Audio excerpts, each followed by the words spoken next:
अस्सलाम वालेकुम दोस्तों, बड़ा सोहना जिहा मौसम बनया है कि टूबल चलदा पिया है ते दरख्तां दी छांव आ, बड़ी गूढ़ी छांव आ। पिछे खेत ने, ये खेत भी सोहने लगदे, टूल चलदा भी सोहना लगदा, इत्थे बैठे बंदे भी सोहने लगदे ने। पर ये चीज़ां वास्ते कुछ कुर्बानियां देनियां पैंदियां ने। इस वक्त साडी हुकूमत कुर्बानियां लै रही है। इहो ਜਿਹੀ ਜਿਹੜੀਆਂ ਗੱਲਾਂ ਬਾਤਾਂ ਅਸੀਂ ਆਪਦੇ ਜ਼ਿਮੀਂਦਾਰ ਤਬਕੇ ਨਾਲ ਕਰ ਰਹੇ ਹਾਂ ਕਿ ਜਿਹੜੇ ਆਪਦੇ ਪੱਲਿਓਂ ਲਾ ਕੇ ਆਪਦਾ ਖਰਚ ਕਰਕੇ ਆਪਦੀਆਂ ਮਹਿੰਗੀਆਂ ਬਿਜਲੀ ਦੇ ਮਹਿੰਗੇ ਡੀਜ਼ਲ ਦੇ ਨਾਲ ਮੋਟਰਾਂ ਚਲਾ ਕੇ ਫਸਲ ਪਾਲਦੇ ਨੇ। ਜਦ ਉਹ ਫਸਲ ਪਾਲ ਕੇ ਸਾਡੀ ਗਵਰਨਮੈਂਟ ਦੇ ਹਵਾਲੇ ਕਰਦੇ ਨੇ, ਉਹਨਾਂ ਨੂੰ ਕੀ ਬਚਦਾ ਹੈ, ਉਹਨਾਂ ਨੂੰ ਕਿੰਨਾ ਫਾਇਦਾ ਹੋ ਰਿਹਾ। ਤੇ ਇਸ ਵਕਤ ਜ਼ਿਮੀਂਦਾਰ ਦੀ ਕੀ ਸੂਰਤ ਹਾਲ ਹੈ ਅਸੀਂ ਲਾਈਵ ਤੁਹਾਨੂੰ ਵਿਖਾਵਾਂਗੇ। ਇਸ ਜਿਹੜੇ ਤਬਕੇ ਦੇ ਨਾਲ ਲੋਕ ਸ਼ਾਮਲ ਨੇ। ਵੇਖੋ, ਕਿਸੇ ਵੀ ਚੀਜ਼ ਦਾ ਪਤਾ ਉਹਦੇ ਬਣਾਉਣ ਵਾਲੇ ਤੋਂ ਪਤਾ ਲੱਗਦਾ। ਇਸੇ ਤਰ੍ਹਾਂ ਇਸ ਜ਼ਿਮੀਂਦਾਰੇ ਦੇ ਵਿੱਚ ਕੀ ਬੱਚੇ ਦੇ ਕੀ ਖਰਚੇ ਨੇ, ਕੀ ਮੁਸੀਬਤਾਂ ਨੇ, ਕੀ ਦੁੱਖ ਨੇ, ਉਹ ਜਦ ਤੱਕ ਅਸੀਂ ਜ਼ਿਮੀਂਦਾਰਾਂ ਤੋਂ ਪੁੱਛਾਂਦੇ ਨਹੀਂ, ਜ਼ਿਮੀਂਦਾਰ ਜਿਹੜੇ ਇਸ ਤੇ ਪੈਸੇ ਲੱਗਦੇ ਨੇ ਉਹਦੇ ਹਾੜੇ ਅਸੀਂ ਸੁਣ ਨਹੀਂ ਸਕਦੇ। ਅੱਗੇ ਮੈਂ ਗੱਲ ਕਰ ਰਿਹਾ ਤੇ ਬਾਬਾ ਜੀ ਕਹਿ ਰਹੇ ਸਨ ਕਿ ਕੋਈ ਅਸਰ ਨਹੀਂ ਹੁੰਦਾ, ਲੇਕਿਨ ਸਾਡਾ ਬਾਰ-ਬਾਰ ਦਰਵਾਜ਼ਾ ਖੜਕਾਉਣ ਦੇ ਨਾਲ ਸ਼ਾਇਦ ਇਹ ਗੱਲ ਸਾਡੀ ਹਕੂਮਤ ਤੱਕ, ਸਾਡੇ ਆਵਾਮ ਤੱਕ ਪਹੁੰਚ ਜਾਵੇ ਤੇ ਸਾਡੀਆਂ ਮੁਸ਼ਕਲਾਂ ਹੱਲ ਹੋ ਜਾਣ। ਰੌਲਾ ਇਹ ਨਹੀਂ ਕਿ ਫਸਲਾਂ ਸੋਹਣੀਆਂ ਲੱਗਦੀਆਂ ਨੇ, ਰੌਲਾ ਇਹ ਆ ਕਿ ਬੀਜ, ਖਾਦ, ਪੈਟਰੋਲ, ਡੀਜ਼ਲ ਔਰ ਸਪਰੇਵਾਂ ਬੰਦੇ ਦੀ ਪਹੁੰਚ ਤੋਂ ਦੂਰ ਹੁੰਦੀਆਂ ਜਾਂਦੀਆਂ। ਆਖਰਕਾਰ ਇਹ ਜ਼ਮੀਨ ਸੇਲ ਕਰਕੇ, ਆਖਰਕਾਰ ਇਹ ਜ਼ਿਮੀਂਦਾਰ ਥੱਕ ਹਾਰ ਕੇ ਤੇ ਫਿਰ ਪਲਾਟ ਸੁਸਾਇਟੀ ਦੇ ਵਿੱਚ ਹੀ ਆਵੇਗਾ ਤੇ ਸਾਡਾ ਜਿਹੜਾ ਰੀੜ ਦੀ ਹੱਡੀ ਜ਼ਿਮੀਂਦਾਰ ਆ ਉਹਨੂੰ ਨੁਕਸਾਨ ਪਹੁੰਚੇਗਾ। ਤੇ ਗੱਲਬਾਤ ਸ਼ੁਰੂ ਕਰਨੇ ਸਾਡੇ ਬਹੁਤ ਹੀ ਮੁਹਤਰਮ ਜਨਾਬ ਰਾਣਾ ਖਾਦਮ ਸਾਹਿਬ, ਉਹਨਾਂ ਤੋਂ ਹੀ ਸ਼ੁਰੂ ਕਰਨੇ ਆ ਕਿ ਵੀ ਕਿੱਦਾਂ ਦਾ ਕੰਮ ਹੋ ਰਿਹਾ ਔਰ ਕਿੰਨੀ ਕਿ ਜਿਹੜਾ ਨੇ ਇਹਦੇ ਵਿੱਚ ਖੇਚਲ ਹੈ, ਕਿੰਨਾ ਖਰਚਾ ਆਉਂਦਾ ਔਰ ਬਚਦਾ ਕੀ ਹੈ। अस्सलाम वालेकुम राणा साहब, की हाल चाल जी? ठीक हो जी? ठीक ठाक जी राणा साहब, पहले तो अपना तारफ करवा दो कि अपना नाम की है जी पूरा? खादम हुसैन। भाई खादम हुसैन, वल्दियत की है थोड़ी? शाह मोहम्मद। शाह मोहम्मद। तुसी किन्ने अरसे तो जिमींदारा कर रहे? तकरीबन 15-16 साल तो। पिछले 15 साल ला लो, हुण दे 2-4 साल ला लो, किन्ना फर्क पिया जिमींदारे दे विच? फर्क पै गया, हज़ारां गुना दा फर्क पै गया। कि मतलब महंगाई हुण हो गई है, ये नगद जिहड़ा ना कारोबार हो गया। हाँ जी। ते इहदे विच बचत जिहड़ी है ना वो घट गई। बचत तो है ही कोई नहीं ना। ਅਸੀਂ ਹੁਣ ਇਹ ਆ ਕਿ ਅਸੀਂ ਜ਼ਿਮੀਂਦਾਰ ਸ਼ੁਰੂ ਤੋਂ ਕਰਨੇ ਆ। ਹਾਂਜੀ। ਅਸੀਂ ਇਹਨੂੰ ਛੱਡ ਨਹੀਂ ਸਕਦੇ। ਅਸੀਂ ਹੋਰ ਕੋਈ ਕੰਮ ਨਹੀਂ ਕਰ ਸਕਦੇ ਤੇ ਇਹ ਕੰਮ ਕਰਨਾ ਸਾਡੀ ਮਜਬੂਰੀ ਹੈ। ਅਗਰ ਅਸੀਂ ਇਹ ਕੰਮ ਛੱਡਨੇ ਆ ਤੇ ਅਸੀਂ ਹੋਰ ਕੁਝ ਕਰ ਨਹੀਂ ਸਕਦੇ। ਇਦਾਂ ਹੀ ਕਰਨਾ, ਸਹੀ ਕਰਨਾ। ਹਾਂਜੀ। ਸਾਰਾ ਗੱਲਾਂ ਦਾ ਮਾਲ ਦਾ ਜ਼ਿਕਰ ਮੰਗ ਕੇ ਇਹਨਾਂ ਨੂੰ ਵਜੇ ਦੇ ਕੋਈ ਪੀਵੇ ਇੰਨੀ। ਅੱਛਾ ਜੀ, ਇਹ ਦੱਸੋ ਕਿ ਜਿਹੜੀ ਉਹਨਾਂ ਜਿਹੜੀ ਫਸਲ ਲਾਈ ਹੈ, ਹਾਂਜੀ, ਇਹਦੇ ਤੇ ਤੁਹਾਡੇ ਖਿਆਲ ਦੇ ਨਾਲ ਜਿਹੜਾ ਨਾ ਕਿ ਵੀ ਕਿੰਨਾ ਖਰਚਾ ਆ ਰਿਹਾ, ਕਿੰਨੇ ਖਰਚੇ ਦਾ ਕੰਮ? ਇਹ ਖਰਚਾ ਤਕਰੀਬਨ 50,000 ਰੁਪਇਆ ਖਰਚਾ ਕਿੱਲੇ ਤੇ ਆ ਜਾਂਦਾ। ਕਿੱਲੇ ਤੇ ਆ ਜਾਂਦਾ ਔਰ 50,000 ਹੀ ਇਹਦਾ ਤਕਰੀਬਨ ਮਾੜੇ ਤੋਂ ਵੀ ਮਾੜਾ ਜਿਹੜਾ ਠੇਕਾ ਹੈ। ਇਹ ਲੱਖ ਰੁਪਇਆ ਠੇਕਾ। ਮੈਂ 6 ਮਹੀਨੇ ਦੀ ਗੱਲ ਕਰਦਾ ਵੀ ਇੱਕ ਫਸਲ ਦਾ ਜਿਹੜਾ ਹਾਂਜੀ ਹਾਂਜੀ 50,000 ਲੱਖ ਹੀ ਹੋ ਗਿਆ। ਇਹਦੇ ਤੋਂ ਬਾਅਦ ਕੋਈ ਖਰਚਾ ਇਹਦੇ ਉੱਤੇ ਬਹੁਤ ਜ਼ਿਆਦਾ ਵਾ। ਹਾਂਜੀ, ਖਰਚਾ ਬਿੱਲ ਇਸ ਮਹੀਨੇ ਦਾ 1.25 ਲੱਖ ਬਿੱਲ ਆ ਗਿਆ। ਇਹ ਕਿੰਨੀ ਵਾਈ ਦੇ ਵਿੱਚ 1.25 ਲੱਖ ਆਇਆ ਜੀ? 5 ਕਿੱਲਿਆਂ ਦੇ। 5 ਕਿੱਲੇ 1.25 ਲੱਖ ਇੱਕ ਮਹੀਨੇ ਦਾ। ਇਹ 4-5 ਮਹੀਨੇ ਦੀ ਫਸਲ ਹੈ। 1,46,000। 1,46,000 ਇਹ 4-5 ਮਹੀਨੇ ਦੀ ਫਸਲ ਹੈ। ਤੇ ਜਦੋਂ ਟਾਈਮ ਆਣਾ ਪਹਿਲੋਂ ਤੋਂ ਮੌਸਮ ਤੋਂ, ਕੀੜਿਆਂ ਤੋਂ ਬਚ ਬਚਾ ਕੇ ਫਸਲ ਦੀ ਜਿਹੜਾ ਨਾ ਵੇਖ ਕੇ ਫਿਰ ਆਣਾ ਰੇਟ ਦਾ ਰੌਲਾ। ਹਾਂਜੀ ਹਾਂਜੀ। ਫਿਰ ਰੇਟ ਤੋਂ ਬਾਅਦ ਜੇ ਕੋਈ ਦੁਆਨੇ ਬਚਨੇ ਨੇ ਜਾਂ ਨੁਕਸਾਨ ਹੁੰਦਾ ਵੇ। 2 ਸਾਲ ਹੋ ਗਏ ਲਗਾਤਾਰ ਜ਼ਿਮੀਂਦਾਰ ਜਿਹੜਾ ਨਾ ਸਾਰੇ ਜਾਂਦਾ। ਬਿਲਕੁਲ। ਹਕੂਮਤ ਨੂੰ ਕੀ ਕਹਿਣਾ ਚਾਹੋਗੇ ਕਿ ਕਿਸ ਪਾਸੇ ਉਹਨਾਂ ਨੂੰ ਜ਼ਿਆਦਾ ਤਵੱਜੋ ਕਰਨੀ ਚਾਹੀਦੀ ਹੈ? ਹਕੂਮਤ ਨੂੰ ਅਸੀਂ ਰਿਕਵੈਸਟ ਹੀ ਕਰਨਾ ਚਾਹਾਂਗੇ ਕਿ ਜ਼ਿਮੀਂਦਾਰਾਂ ਦੇ ਬਾਰੇ ਕੁਝ ਸੋਚਿਆ ਜਾਵੇ। ਲਿਹਾਜ਼ਾ ਸਾਡੇ ਨਾਲ ਜਾਸਤੀ ਹੁੰਦੀ ਹੈ। ਖਾਦਾਂ ਮਹਿੰਗੀਆਂ, ਤੇਲ ਮਹਿੰਗਾ, ਬਿਜਲੀ ਦੇ ਬਿੱਲ ਮਹਿੰਗੇ, ਠੇਕੇ ਜਿਹੜੇ ਨੇ ਉਹ ਭਰਨੇ। ਹਾਂਜੀ। ਬਾਕੀ ਸਾਨੂੰ ਬਚਦਾ ਕੁਝ ਨਹੀਂ। ਤੁਹਾਨੂੰ ਪਹਿਲੇ ਵੀ ਦੱਸਿਆ ਕਿ ਸਾਡੀ ਮਜਬੂਰੀ ਹੈ, ਅਸੀਂ ਇਹ ਕੰਮ ਕਰਨੇ ਆ, ਅਸੀਂ ਛੱਡ ਨਹੀਂ ਸਕਦੇ ਕਿਉਂਕਿ ਕਾਰੋਬਾਰ ਨਾਲ ਅਗਰ ਅਸੀਂ ਇਹ ਛੱਡ ਦਿੰਦੇ ਆ ਤੇ ਅਸੀਂ ਹੋਰ ਕੀ ਕਰੀਏ ਫਿਰ? ਨਹੀਂ ਜੀ, ਹੋਰ ਦਾ ਕੰਮ ਵੀ ਕੋਈ ਸਾਨੂੰ ਕੰਮ ਕੋਈ ਨਹੀਂ। ਬਜ਼ੁਰਗ ਬੈਠੇ ਨੇ ਸਾਹਮਣੇ ਤੇ ਉਹਨਾਂ ਨਾਲ ਵੀ ਗੱਲਬਾਤ ਕਰ। ਮੈਂ ਵੀ ਸਿਗਰਟ ਸੱਟਣੀ ਪੈਣੀ ਲੱਗ।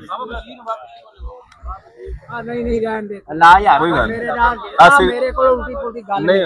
अस्सलाम वालेकुम बाबा जी, की हाल चाल जी? वालेकुम सलाम। की नाम है ਤੁਹਾਡਾ ਬਾਬਾ? मेरा नाम मिर्जा बशीर। ਮਿਰਜ਼ਾ ਬਸ਼ੀਰ। ਕਿੰਨੀ ਵਾਈ ਆਪਣੀ ਤੁਹਾਡੇ ਕੋਲੇ ਹੁੰਦੀ? 30 ਕਿੱਲਿਆਂ ਦੇ ਵਾਈ ਹੈ। ਇਹਦੇ 'ਚ ਜਿਹੜਾ ਪਾਣੀ ਲੱਗਦਾ ਜੀ ਉਹ ਮਸਲਾ ਨਹਿਰੀ ਪਾਣੀ ਹੈ ਜਾਂ ਟੂਲ ਤੇ ਚਲਾਉਂਦੇ ਪਏ? ਟੂਲ ਤੇ ਚਲਾਣੇ ਆ ਜੀ, ਨਹਿਰੀ ਇੱਥੇ ਕਿੱਥੇ ਗਿਆ?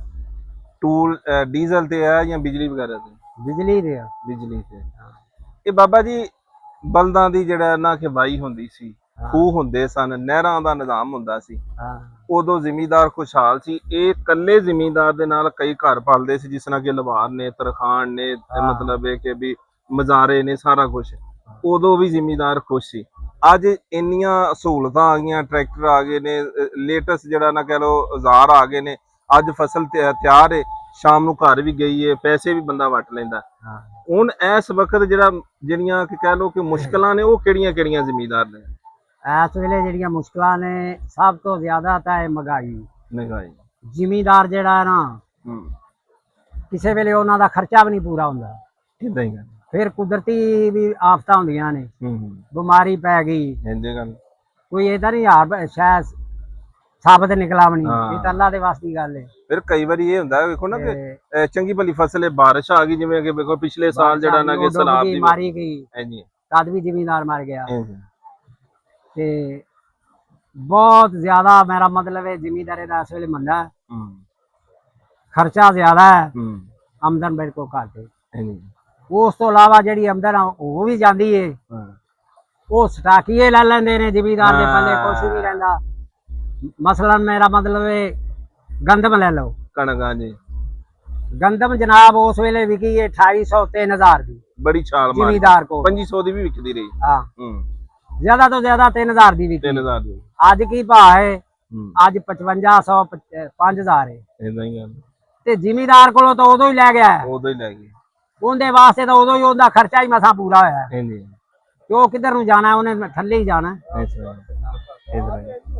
ਅੱਛਾ, ਜਿਹੜਾ ਨਾ ਕਿ ਇੱਕ ਹਕੂਮਤ ਜਿਹੜੀ ਹੈ ਉਹ ਗਲਤੀ ਕਿੱਥੇ ਕਰ ਰਹੀ ਹੈ? ਕੀ ਉਹਨੂੰ ਜਿਹੜਾ ਨਾ ਕਿ ਸੋਚਣਾ ਚਾਹੀਦਾ, ਔਰ ਕੀ ਇਹਦਾ ਹੱਲ ਕੀ ਹੈ? ਹਕੂਮਤ ਹੀ ਕੋਈ ਨਹੀਂ। ਕਿ ਇਹਦਾ ਕੋਈ ਨਾ ਕੋਈ ਹੱਲ ਤੁਹਾਡੇ ਨਜ਼ਦੀਕ ਕਿਵੇਂ ਹੋਣਾ ਚਾਹੀਦਾ? ਜ਼ਿਮੀਂਦਾਰ ਕਿਵੇਂ ਖੁਸ਼ ਹੋ ਸਕਦਾ?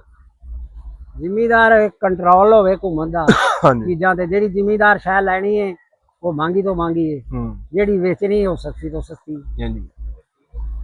ਤੇ ਜੇ ਕੰਟਰੋਲ ਹੋਵੇਗਾ, ਉਹਨਾਂ ਨੂੰ ਕਿਸੇ ਕੰਟਰੋਲ ਨਾਲ ਵਿਕਣ। ਜੇ ਉਹਨਾਂ ਦੇ ਮਹਿੰਗਾ ਖਰੀਦਦੇ ਨੇ ਤੇ ਫਿਰ ਉਹਨਾਂ ਦੀ ਫਸਲ ਵੀ ਮਹਿੰਗੀ ਵਿਕਣੀ ਚਾਹੀਦੀ, ਉਹਨਾਂ ਦੇ ਵੀ ਪੱਲੇ ਕੁਝ ਹੋਣਾ ਚਾਹੀਦਾ। ਹਾਂਜੀ, ਉਸ ਵੇਲੇ ਜੇ ਫਸਲ ਹੋ ਜਾਂਦੀ, ਉਸ ਵੇਲੇ ਮੇਰਾ ਮਤਲਬ ਰੇਟ ਘਟ ਜਾਂਦਾ, ਅੱਗੇ ਪਿੱਛੇ ਤੇਜ਼ ਹੁੰਦਾ। ਜਦੋਂ ਮੇਰਾ ਮਤਲਬ ਕੁਲਾ ਉਹਦੇ ਜ਼ਿਮੀਂਦਾਰ ਕੋਲ ਜਦੋਂ ਚਲੀ ਜਾਏਗੀ ਉਦੋਂ ਛੁੱਟੀ ਹੋ ਜਾਂਦੀ। ਕਹਿਣ ਦਾ ਬਾਬਾ ਜੀ ਦਾ ਮਕਸਦ ਇਹ ਸੀ ਕਿ ਹਕੂਮਤ ਆਪਣੀ ਮਰਜ਼ੀ ਕਰੇ, ਰੇਟ ਲਾਏ, ਲੇਕਿਨ ਸਭ ਤੋਂ ਪਹਿਲੇ ਉਹਨੂੰ ਪ੍ਰੈਕਟੀਕਲੀ ਇਸ ਮੈਦਾਨ ਚ ਆਣਾ ਪਏਗਾ। ਇਹ ਲਾਵੇ ਕਿ ਇਸ ਫਸਲ ਤੇ ਉਹਦਾ ਖਰਚਾ ਕਿੰਨਾ, ਇਸ ਫਸਲ ਤੇ ਉਹਦਾ ਠੇਕਾ ਕਿੰਨਾ, ਇਸ ਫਸਲ ਲਾਉਣ ਦੇ ਵਿੱਚ ਟਾਈਮ ਕਿੰਨਾ ਲੱਗਾ। ਔਰ ਅਗਰ ਤੁਸੀਂ 40,000 ਰੁਪਇਆ ਇੱਕ ਬੰਦੇ ਦੀ ਜਿਹੜਾ ਨਾ, ਤੁਸੀਂ ਕਹਿੰਦੇ ਹੋ ਕਿ ਕਮ ਅਜ਼ ਕਮ ਜਿਹੜਾ 40 ਤੋਂ 45 ਸੈਲਰੀ ਹੋਣੀ ਚਾਹੀਦੀ ਹੈ। ਜੇ ਬੰਦਾ ਉਹ ਕਮਾ ਰਿਹਾ, ਉਹ 10 ਕਿੱਲੇ ਜਾਂ 5 ਕਿੱਲੇ ਜਾਂ 2 ਕਿੱਲੇ ਉਹਦੇ ਨਾਲ ਮੁਨਸ ਲੈ ਕੇ, ਤੇ ਉਹਦੀ ਵੀ ਤੁਸੀਂ ਆਮਦਨ ਕੱਢੋ, ਉਹਨੂੰ ਵੀ ਕੋਈ ਦੁਆਨੇ ਬਚਣ। ਫਿਰ ਜਿੱਥੇ ਕਿਤੇ ਸੈਲਾਬ ਆਉਂਦਾ, ਕੋਈ ਕੁਦਰਤੀ ਆਫਤ ਆਉਂਦੀ, ਫਿਰ ਜ਼ਿਮੀਂਦਾਰ ਦੇ ਨਾਲ ਖਲੋਵੋ। ਵਰਨਾ ਜਿਹੜੀ ਸਾਡੀ ਰੀੜ ਦੀ ਹੱਡੀ ਹੈ, ਜਿਹੜੀ ਕਿ 40 ਤੋਂ 50 ਜਾਂ 60% ਆਬਾਦੀ ਨੂੰ ਰੋਟੀ ਦਿੰਦੀ ਹੈ, ਅੱਜ ਉਹ ਰੋਟੀ ਤੋਂ ਆਵਾਜ਼ਾਰ ਹੈ। ਇਹ ਜਿਹੜੇ ਖੇਤ ਨੇ, ਇਹ ਜਿਹੜੀਆਂ ਫਸਲਾਂ ਨੇ, ਅਗਰ ਇਸੇ ਤਰ੍ਹਾਂ ਅਸੀਂ ਇਹਨਾਂ ਦਾ ਹੱਕ ਜ਼ਿਮੀਂਦਾਰਾਂ ਦਾ ਮਾਰਦੇ ਰਹੇ ਤੇ ਉਹ ਦਿਨ ਦੂਰ ਨਹੀਂ ਕਿ ਜ਼ਮੀਨਾਂ ਜਿਹੜੀਆਂ ਨੇ ਉਹ ਬੰਜਰ ਹੋ ਜਾਂਦੀਆਂ, ਇਹਨਾਂ ਨੂੰ ਵਾਹਣ ਵਾਲਾ ਕੋਈ। ਇੱਕ ਛੋਟਾ ਜਿਹਾ ਪੈਗਾਮ ਅੱਜ ਅਸੀਂ ਇੱਥੇ ਖੇਤਰ 'ਚ ਬਹਿ ਕੇ, ਇਹਨਾਂ ਫਸਲਾਂ 'ਚ ਬਹਿ ਕੇ ਇਹ ਤੁਹਾਨੂੰ ਹਾੜੇ ਦੱਸੇ, ਜ਼ਿਮੀਂਦਾਰਾਂ ਦੇ ਦੁੱਖ ਦੱਸੇ ਕਿ ਇਹ ਇਹਨਾਂ ਦੇ ਮਸਲੇ ਨੇ, ਇਹਨਾਂ ਦੇ। ਜੀ ਦੋਸਤੋ, ਅਸੀਂ ਗੱਲ ਕਰ ਰਹੇ ਸਾਂ ਅੱਜ ਦੇ ਜ਼ਿਮੀਂਦਾਰ ਦੇ ਨਾਲ, ਤੇ ਇੱਕ ਪੜ੍ਹੇ ਲਿਖੇ ਜ਼ਿਮੀਂਦਾਰ ਵੀ ਇਹਦੇ ਨਾਲ ਮੁਨਸਲਿਕ ਨੇ। ਜ਼ਿਮੀਂਦਾਰ ਦਾ, ਜੱਟ ਦਾ ਪੁੱਤਰ ਪੜ੍ਹ ਵੀ ਜਾਵੇ ਨਾ, ਉਹਦੇ ਨਾਲ ਖੇਤੀਬਾੜੀ ਹੀ ਕਰਨੀ। ਤੇ ਇਹਦੇ ਮਸਾਇਲ ਜਿਹੜੇ ਨੇ ਨਾ, ਕੋਈ ਉਹਨਾਂ ਨਾਲ ਵੀਰ ਨਾਲ ਡਿਸਕਸ ਕਰਨੇ। ਵੀਰ ਜੀ, ਆਪਣਾ ਨਾਮ ਕੀ ਹੈ ਜੀ? ਨਦੀਮ ਖਾਨ। ਨਦੀਮ ਖਾਨ ਭਾਈ, ਕਿੰਨੀ ਆਪਣੇ ਕੋਲੇ ਜ਼ਮੀਨ ਹੈ ਇਸ ਵਕਤ? ਕਿੰਨੀ ਵਾਈ ਕਰ ਰਹੇ? ਤਕਰੀਬਨ 50 ਏਕੜ। 50 ਏਕੜ ਜ਼ਮੀਨ ਤੁਸੀਂ ਕਰ ਰਹੇ। ਅੱਛਾ, ਕਿ ਮੈਂ ਬਿਜਲੀ ਦੇ ਖਰਚੇ ਜਿਹੜਾ ਨਾ ਕਿ ਫਸਲਾਂ ਦੇ ਗੱਲ ਕਰ ਰਹੇ ਸਾਂ, ਇੱਕ ਬਹੁਤ ਵੱਡਾ ਹੈ ਜਿਹੜਾ ਅਹਿਮ ਟੌਪਿਕ ਹੈ ਨਾ, ਉਹ ਵਾਈ ਦੇ ਵਿੱਚ, ਵਾਈ ਦਾ ਵੀ ਉਹਦੇ ਵਿੱਚ ਡੀਜ਼ਲ ਇਸਤੇਮਾਲ ਹੁੰਦਾ, ਉਹਦੇ ਵਿੱਚ ਟਰੈਕਟਰ ਇਸਤੇਮਾਲ ਹੁੰਦਾ। ਅੱਜ ਵਾਈ ਇੰਨੀ ਹੋ ਚੁੱਕੀ ਕਿ ਬੜੀਆਂ ਮੁਸ਼ਕਲਾਂ ਨੇ। ਇਸ ਬਾਰੇ ਤੁਸੀਂ ਦੱਸੋ ਕਿ ਟਰੈਕਟਰਾਂ ਦੀ ਕੀ ਸੂਰਤ ਹਾਲ ਹੈ, ਡੀਜ਼ਲ ਦੀ ਕੀ ਸੂਰਤ ਹਾਲ ਹੈ? ਭਾਈਜਾਨ, ਪਹਿਲੇ ਤਾਂ ਤੁਸੀਂ ਇਹ ਚੈੱਕ ਕਰੋ ਵੀ ਡੀਜ਼ਲ ਦੀ ਕੀਮਤ ਕਿੰਨੀ ਹੈ। ਇਸ ਟਾਈਮ 400 ਰੁਪਏ ਲੀਟਰ ਹੈ। ਤੇ ਹੁਣ ਤੁਸੀਂ 30 ਏਕੜ ਨੂੰ ਅਗਰ ਤਿਆਰ ਕਰਨਾ ਹੈ ਨਾ, ਖਾਸ ਕਰਕੇ ਆਲੂ ਲਈ ਤੇ ਘੱਟ ਤੋਂ ਘੱਟ ਤੁਹਾਡਾ 50 ਲੀਟਰ 1 ਏਕੜ ਦੇ ਖਰਚਾ ਹੈ, ਠੀਕ ਹੈ। ਨਹੀਂ ਮੈਂ ਤੁਹਾਡੀ ਗੱਲ ਟੁਕਦਾ ਪਿਆ, 50 ਲੀਟਰ ਤਦ ਹੋਵੇਗਾ ਜੇ ਗੱਡੀ ਆਪਣੀ। ਅੱਜ ਗੱਡੀ ਆਪਣੀ ਜੇ ਅਗਰ ਤੁਸੀਂ ਕਿਰਾਏ ਤੇ ਵਾਰ ਹੋ ਕਿ ਹਰ ਬੰਦੇ ਕੋਲ ਟਰੈਕਟਰ ਆਪਣਾ ਨਹੀਂ ਹੈ। ਬਿਲਕੁਲ, ਅਗਰ ਤੁਸੀਂ ਕਿਰਾਏ ਤੇ ਵਾਰ ਹੈ ਤੇ ਇੱਕ ਸੀ ਤਕਰੀਬਨ ਜਿਹੜੀ ਤੁਸੀਂ ਲਵਾਣੀ ਹੈ ਰੈਂਟ ਤੇ, ਉਹ ਤਕਰੀਬਨ 4000 ਤੋਂ 4500 ਰੁਪਏ ਇੱਕ ਸੀਨ ਦਾ। ਇੱਕ ਸੀ ਦਾ ਇਸ ਟਾਈਮ ਤੇ ਆਲੂ ਵਾਸਤੇ ਕਿੰਨੀਆਂ ਸੀਆਂ ਚੱਲਦੀਆਂ? ਘੱਟੋ ਘੱਟ ਕਿੰਨਾ ਵਾਈ ਦਾ ਖਰਚਾ ਆ ਜਾਂਦਾ? 12 ਤੋਂ 13 ਸੀਆਂ ਤੇ ਲਾਜ਼ਮੀ ਲੱਗ ਜਾਂਦੀਆਂ। ਯਾਨੀ ਕਿ ਉਹ ਜਿਹੜੇ ਆਲੂ ਨੇ ਜਿਹੜੇ ਅਸੀਂ ਰੂੜੀਆਂ ਦੇ ਸੱਟੇ ਨੇ, ਜਿਹੜੇ ਇਹ ਹਾਲ ਹੈ ਕਿ ਉਹਦੇ ਵਾਸਤੇ ਤਿਆਰੀ ਵਾਸਤੇ ਤਕਰੀਬਨ 40 ਤੋਂ 50,000 ਰੁਪਇਆ ਲੱਗ ਜਾਂਦਾ। ਹੁਣ ਇਸ ਟਾਈਮ ਸਟੋਰ ਵਾਲਿਆਂ ਨੇ ਸਾਨੂੰ ਬੁਲਾਇਆ ਆਲੂਆਂ ਵਾਸਤੇ, ਜਿਹੜੇ ਆਲੂ ਸਟੋਰ 'ਚ ਪਿਆ ਹੈ। ਉਹਨਾਂ ਕਿਹਾ ਬਈ ਵੀ ਅਗਲੀ ਦਫਾ ਅਸੀਂ ਤੁਹਾਨੂੰ ਛੱਡ ਦਿੱਤਾ ਸੀ ਛਡਾਈਆਂ, ਐਰਗੀ ਤੁਹਾਡੇ ਆਲੂ ਉੱਥੇ ਪਏ ਨੇ, ਤੁਸੀਂ ਜਾਣੋ ਤੁਹਾਡਾ ਕੰਮ ਜਾਣੇ, ਅਸੀਂ ਆਪਦੀ ਐਰਗੀ ਛਡਾਈ ਮਾਫ ਨਹੀਂ ਕਰਨੀ। ਹਾਲਾਂਕਿ ਉਹਨਾਂ ਨੂੰ ਕਿਹਾ ਕਿ ਤੁਸੀਂ ਸਿਰਫ ਇਹ ਕਰ ਲਵੋ ਵੀ ਸਾਨੂੰ 100 ਰੁਪਇਆ ਦੇ ਦਿਓ, ਬਾਕੀ ਤੁਸੀਂ ਆਲੂ ਵੇਚ ਲਵੋ, ਉਹਨਾਂ ਨੂੰ ਕਿਸੇ ਖਾਤੇ ਪਾ ਦੇਵੋ। ਉਹ 100 ਰੁਪਏ ਦੇਣ ਲਈ ਵੀ ਤਿਆਰ ਨਹੀਂ ਹੈ। ਠੀਕ, ਇੰਨੀ ਬੁਰੀ ਹਾਲਾਤ, ਇੰਨੀ ਬੁਰੀ ਹਾਲਤ। ਇਹ ਫਿਰ ਮੇਰਾ ਤਾਂ ਖਿਆਲ ਜਿਹੜੀਆਂ ਸਕੀਮਾਂ ਆ ਰਹੀਆਂ ਨੇ ਟਰੈਕਟਰਾਂ ਦੀਆਂ, ਗ੍ਰੀਨ ਟਰੈਕਟਰ ਦੀ ਫਲਾਂ ਉਹਦੇ ਨਾਲ ਬਿਹਤਰ ਇਹ ਨਹੀਂ ਕਿ ਡੀਜ਼ਲ ਦੀ ਸਬਸਿਡੀ ਦਿੱਤੀ ਜਾਏ, ਖਾਦਾਂ ਦੀ ਸਬਸਿਡੀ ਦਿੱਤੀ ਜਾਏ। ਵੇਖੋ ਨਾ, ਉਹਨਾਂ ਪਿੱਛੇ ਇਹਨਾਂ ਦਿੱਤਾ 10,000 ਟਰੈਕਟਰ, ਕਿੰਨਾ ਵੱਡਾ ਨਾਲ ਛੋਟਾ ਵੀ। ਹੁਣ ਜਿਹੜਾ 10,000 ਟਰੈਕਟਰ ਦਿੱਤਾ ਹੈ, ਉਹਦੇ ਵਿੱਚੋਂ ਤਕਰੀਬਨ 6500 7000 ਟਰੈਕਟਰ ਲੋਕਾਂ ਨੇ ਲਿਆ, ਬਾਕੀ 3000 ਟਰੈਕਟਰ ਲੋਕਾਂ ਨੇ ਲਿਆ ਹੀ ਨਹੀਂ ਦਾ। ਉਹ ਜਿਹੜਾ ਉਹ ਫਾਲਤੂ, ਮਤਲਬ ਕਿ ਇਹਨਾਂ ਨੇ ਲੋਕਾਂ ਨੂੰ ਬਤਾਤੇ ਖੁਦ ਵੇਟਿੰਗ ਲਿਸਟ ਵਾਲਿਆਂ ਨੂੰ ਵੀ ਬੁਲਾਇਆ, ਉਸ ਤੋਂ ਪਿੱਛੇ ਵੀ ਬੁਲਾਇਆ, ਲੇਕਿਨ ਕਿਸੇ ਜ਼ਿਮੀਦਾਰ ਕੋਲ ਪੈਸਾ ਹੀ ਨਹੀਂ ਆਇਆ ਕਿ ਜਾ ਕੇ ਉਹ ਟਰੈਕਟਰ ਖਰੀਦ ਸਕੇ। ਉਹ ਬਿਲਕੁਲ ਫਾਲਤੂ ਨੇ, ਉਹਦੀ ਬਜਾਏ ਸਾਨੂੰ ਡੀਜ਼ਲ ਤੇ ਸਬਸਿਡੀ ਦੇਣ। ਹੁਣ ਤੁਸੀਂ ਇੱਕ ਹੋਰ ਚੀਜ਼ ਚੈੱਕ ਕਰੋ, ਖਾਦ ਹੁਣ ਯੂਰੀਆ ਇਸ ਟਾਈਮ 18000, DAP 18000 ਦੀ ਹੋ ਚੁੱਕੀ ਹੈ। ਕਣਕ ਇਸ ਟਾਈਮ ਵੀ ਸਟਾਕੀਏ ਕੋਲ ਜਾ ਕੇ ਵੀ 4000-4500 ਤੇ ਆ, ਤੇ ਸਾਡੇ ਕੋਲ ਤੇ ਵੈਸੇ ਹੀ 2500 ਤੋਂ 3000 ਤੇ ਕਰਾ ਰਹੀ ਹੈ। ਤੇ ਉਹ ਸਾਨੂੰ ਉਹਦਾ ਇੱਕ ਜ਼ਰਾ ਵੀ ਹੁਣ ਗੰਦਮ ਦਾ ਜਿਹੜਾ 1 ਏਕੜ ਹੈ, ਉਹਦੇ ਤੇ ਖਰਚਾ ਤਕਰੀਬਨ, ਅਗਰ ਤੁਸੀਂ ਉਹਦੀ ਸਹੀ ਐਵਰੇਜ ਕੱਢੋ ਨਾ, ਤੇ ਤਕਰੀਬਨ ਲੱਖ ਦੇ ਕਰੀਬ ਵੈਸੇ ਹੀ ਪਹੁੰਚ ਜਾਂਦਾ ਹੈ ਉਹਦਾ ਖਰਚਾ ਹੀ ਜਾ ਕੇ। ਲੇਕਿਨ ਵਿਕਦਾ ਉਹ ਇੰਨੇ ਦਾ ਨਹੀਂ, 35-40 ਮਨ ਸਾਡੀ ਇਧਰ ਐਵਰੇਜ ਬੜੀ ਕਮ ਹੈ, ਇੰਨੀ ਨਿਕਲਦੀ ਹੈ, ਤੇ ਉਹ ਸਾਡੇ ਪੂਰੇ ਵੀ ਨਹੀਂ ਹੁੰਦੇ। ਦੋਸਤੋ, ਇਹ ਗੱਲ ਕਹਿਣਾ ਨਾ ਬੜੀ ਬੁਰੀ ਹੈ ਕਿ ਜੀ ਜ਼ਿਮੀਂਦਾਰ ਨੂੰ ਕੁਝ ਬਚਦਾ ਨਹੀਂ ਤੇ ਛੱਡ ਦੇਵੇ। ਅਗਰ ਅਸੀਂ ਇਹੀ ਛੱਡ ਦੇ, ਵੇਖੋ ਹੁਣ ਅਸੀਂ ਗੰਦਮ ਬਾਹਰੋਂ ਖਰੀਦੀਏ, ਉਹਦਾ ਉਹ ਰੇਟ 2500 ਤੋਂ 3000 ਨਹੀਂ ਸੀ। ਅਸੀਂ ਕਹਿੰਦੇ ਜ਼ਿਮੀਂਦਾਰ ਕਹਿੰਦਾ ਵੀ ਭਾਵੇਂ ਸਾਡੇ ਵੱਲੋਂ 2000 ਗੰਦਮ ਦਾ ਰੇਟ ਕਰੋ, ਪਰ ਖਾਦ ਵੀ ਤਾਂ ਫ੍ਰੀ ਕਰੋ ਨਾ, ਪਰ ਡੀਜ਼ਲ ਵੀ ਤਾਂ ਫ੍ਰੀ ਕਰੋ ਨਾ, ਪਰ ਬਿਜਲੀ ਤਾਂ ਫ੍ਰੀ ਕਰੋ ਨਾ। ਕੋਈ ਜ਼ਿਮੀਂਦਾਰ ਨੂੰ ਸਹੂਲਤ ਦਵੋ ਤੇ ਫੇਰ ਹੀ ਜਿਹੜਾ ਨਾ ਕਿ ਕੰਮ, ਵਰਨਾ ਮੇਰਾ ਨਹੀਂ ਖਿਆਲ ਕਿ ਜੇ ਤੁਸੀਂ ਇਹ ਗਰੀਬ ਨੂੰ ਲਤਾੜ ਰਹੇ ਹੋ, ਇਹ ਜ਼ਮੀਨਾਂ ਬੰਜਰ ਹੋ ਜਾਂਦੀਆਂ। ਇਹ ਪਾਕ ਧਰਤੀ, ਪੰਜਾਬ ਦੀ ਧਰਤੀ, ਇਹ ਜ਼ਿਮੀਂਦਾਰ ਦੀ ਧਰਤੀ, ਇਹ ਕਿਸਾਨ ਦੀ ਧਰਤੀ ਜਿਹੜੀ ਹੈ ਨਾ ਜੀ, ਜਿਹੜਾ ਸਾਡੀ ਨਸਲ ਨੂੰ ਪਾਲਦਾ ਹੈ, ਜਿਹੜਾ 60-70 ਆਬਾਦੀ ਦਾ ਜ਼ਿਮੀਂਦਾਰ ਬਣਿਆ, ਜਿੰਦੀ ਵਜ੍ਹਾ ਤੋਂ ਜਿਹੜਾ ਨਾ ਕਿ ਗਰੀਬ ਨੂੰ ਰੋਟੀ ਲੱਭਦੀ ਸਸਤੀ, ਅਗਰ ਉਹ ਹੀ ਜ਼ਿਮੀਂਦਾਰੇ ਤੋਂ ਹਟ ਗਿਆ, ਅਗਰ ਉਹਨੇ ਜ਼ਿਮੀਂਦਾਰਾ ਹੀ ਛੱਡ ਦਿੱਤਾ, ਤੇ ਫਿਰ ਸਾਡੇ ਇਸ ਮੁਲਕ ਦਾ ਫਿਰ ਅੱਲਾ ਹੀ ਹਾਫਿਜ਼ ਹੈ। ਅੱਜ ਵੀ ਬਾਹਰ ਦੇ ਮੁਲਕਾਂ ਦੇ ਵਿੱਚ ਅਗਰ ਤੁਸੀਂ ਹਰ ਵਾਰੀ ਮਿਸਾਲ ਦਿੰਦੇ ਕਿ ਜੀ ਬਾਹਰ ਇਸ ਤਰ੍ਹਾਂ ਹੋ ਰਿਹਾ, ਬਾਹਰ ਇਸ ਤਰ੍ਹਾਂ, ਬਾਹਰ ਜ਼ਿਮੀਂਦਾਰ ਨੂੰ ਬਹੁਤ ਜ਼ਿਆਦਾ ਸਹੂਲਤ ਦਿੱਤੀ ਜਾਂਦੀ ਹੈ। ਬਾਹਰ ਜ਼ਿਮੀਂਦਾਰ ਦੇ ਬੱਚਿਆਂ ਨੂੰ ਫ੍ਰੀ ਪੜ੍ਹਾਇਆ ਜਾਂਦਾ ਹੈ। ਬਾਹਰ ਜ਼ਿਮੀਂਦਾਰ ਦੇ ਬੱਚਿਆਂ ਨੂੰ ਜਿਹੜਾ ਨਾ ਕਿ ਪੜ੍ਹਾਉਣ ਦੇ ਨਾਲ ਰੋਜ਼ਗਾਰ ਦੇ ਮੌਕੇ ਫਰਾਹਮ ਕੀਤੇ ਜਾਂਦੇ ਆ। ਬਾਹਰ ਜ਼ਿਮੀਂਦਾਰ ਵਾਸਤੇ ਐਸੇ ਬੀਜ ਤਿਆਰ ਕੀਤੇ ਜਾਂਦੇ ਨੇ ਕਿ ਜਿਹੜੀ ਉਹਦੀ ਜਿਹੜਾ ਨਾ ਪੈਦਾਵਾਰ ਘੱਟ ਕਰੇ। ਅੱਜ ਐਸੇ ਬਾਰਡਰੋਂ ਪਾਰ ਦੀ ਗੱਲ ਕਰੀਏ ਤੇ 80 ਤੋਂ 90 ਮਣ ਫੀ ਏਕੜ ਜ਼ਮੀਨ ਦੀ ਜਿਹੜੀ ਹੈ ਨਾ ਉਹ ਕਾਸ਼ਤ ਹੈ, ਉਹਦੀ ਬਰਦਾਸ਼ਤ ਹੈ, ਉਹਦੀ ਫਸਲ ਜਿਹੜੀ ਇੰਨੀ ਨਿਕਲਦੀ। ਸਾਡੀ ਇੱਥੇ 30 ਤੋਂ 25 ਮਣ ਜਾਂ 30 ਮਣ ਹੁੰਦੀ। ਕਿਉਂ? ਕਿਉਂਕਿ ਸਾਡੇ ਕੋਲ ਬੀਜ ਨਹੀਂ ਹੈ, ਸਾਡੇ ਕੋਲ ਸਸਤੀ ਖਾਦ ਨਹੀਂ ਹੈ, ਸਾਡੇ ਕੋਲ ਅੱਛੀਆਂ ਸਪਰੇਵਾਂ ਨਹੀਂ ਹੈ, ਸਾਡੇ ਕੋਲ ਕੋਈ ਮੌਕੇ ਨਹੀਂ ਹੈ, ਸਾਡੇ ਕੋਲ ਉਹ ਔਜ਼ਾਰ ਨਹੀਂ ਬਣ ਸਕੇ। ਇਸ ਪਾਸੇ ਗਵਰਨਮੈਂਟ ਨੂੰ ਤਵੱਜੋ ਦੇਣੀ ਚਾਹੀਦੀ ਹੈ। ਤੇ ਇਸ ਤੋਂ ਪਹਿਲੇ ਕਿ ਉਹ ਜਿਵੇਂ ਮਿਸਾਲ ਦਿੰਦੇ ਕਿ ਚਿੜੀਆਂ ਚੁੱਗੀਆਂ ਖੇਤ, ਇਹ ਵਾਲਾ ਮਾਮਲਾ ਨਾ ਹੋਵੇ ਤੇ ਜ਼ਿਮੀਂਦਾਰ ਦਾ ਸਾਨੂੰ ਬਾਂਹ ਬੇਲੀ ਬੰਨਣਾ ਪੈਦਾ ਗਵਰਨਮੈਂਟ ਨੂੰ, ਬਲਕਿ ਉਹਨੂੰ ਆਪਣੇ ਦੇ ਵੇਖੋ ਜਿੱਥੋਂ ਕਮਾ ਰਿਹਾ ਉਹਦੇ ਤੇ ਉਹਨਾਂ ਨੂੰ ਇਨਵੈਸਟ ਕਰਨੀ ਪੈਦੀ। ਜਿਹੜਾ ਕਾਮਾ ਪੁੱਤਰ ਹੁੰਦਾ ਉਹਦੇ ਕੱਪੜੇ ਜੁੱਤੀ ਦਾ ਜਿਵੇਂ ਖਿਆਲ ਕੀਤਾ ਜਾਂਦਾ, ਜਿਵੇਂ ਉਹਦੀ ਨੀਂਦ ਦਾ ਖਿਆਲ ਕੀਤਾ ਜਾਂਦਾ ਕਿ ਪੁੱਤਰ ਨੇ ਸਵੇਰੇ ਟਾਈਮ ਨਾਲ ਜਾਣਾ, ਉਹਦੇ ਤੋਂ ਪਹਿਲਾਂ ਨਾਸ਼ਤਾ। ਇਸੇ ਤਰ੍ਹਾਂ ਜ਼ਿਮੀਂਦਾਰ ਨੂੰ ਤਿਆਰ ਕਰੋ, ਜ਼ਿਮੀਂਦਾਰ ਨੂੰ ਹੌਸਲਾ ਦਿਓ, ਜ਼ਿਮੀਂਦਾਰ ਨੂੰ ਸਬਸਿਡੀ ਦਿਓ, ਉਹ ਤੁਹਾਡੇ ਵਾਸਤੇ ਬਿਹਤਰ ਮੌਕੇ ਪੈਦਾ ਕਰੇ। ਉਮੀਦ ਹੈ ਤੁਹਾਨੂੰ ਅੱਜ ਦੀ ਵੀਡੀਓ ਚੰਗੀ ਲੱਗੀ ਹੋਵੇਗੀ। ਅਗਰ ਚੰਗੀ ਲੱਗੀ ਹੋਵੇ ਤੇ ਇਹਨੂੰ ਸ਼ੇਅਰ ਵੀ ਕਰਿਆ ਜੇ, ਕਮੈਂਟਾਂ ਦੇ ਵਿੱਚ ਫੀਡਬੈਕ ਵੀ ਦਿਆ ਜੇ, ਤਾਂ ਕਿ ਇਹ ਆਵਾਜ਼ ਜਿਹੜੀ ਹੈ ਸਾਡੀ ਆਵਾਜ਼ ਨਹੀਂ ਹੈ, ਜ਼ਿਮੀਂਦਾਰ ਦੀ ਆਵਾਜ਼ ਹੈ, ਬਲਕਿ ਜ਼ਿਮੀਂਦਾਰ ਦੀ ਵੀ ਨਹੀਂ, ਇਸ ਮੁਲਕ ਦੀ ਆਵਾਜ਼ ਹੈ। ਰੱਬ ਖੁਸ਼ ਰੱਖੇ ਤੇ ਨਾਰਾ ਲਾਈਏ ਪੰਜਾਬ ਦਾ ਕਿ ਪੰਜਾਬ ਜ਼ਿੰਦਾਬਾਦ।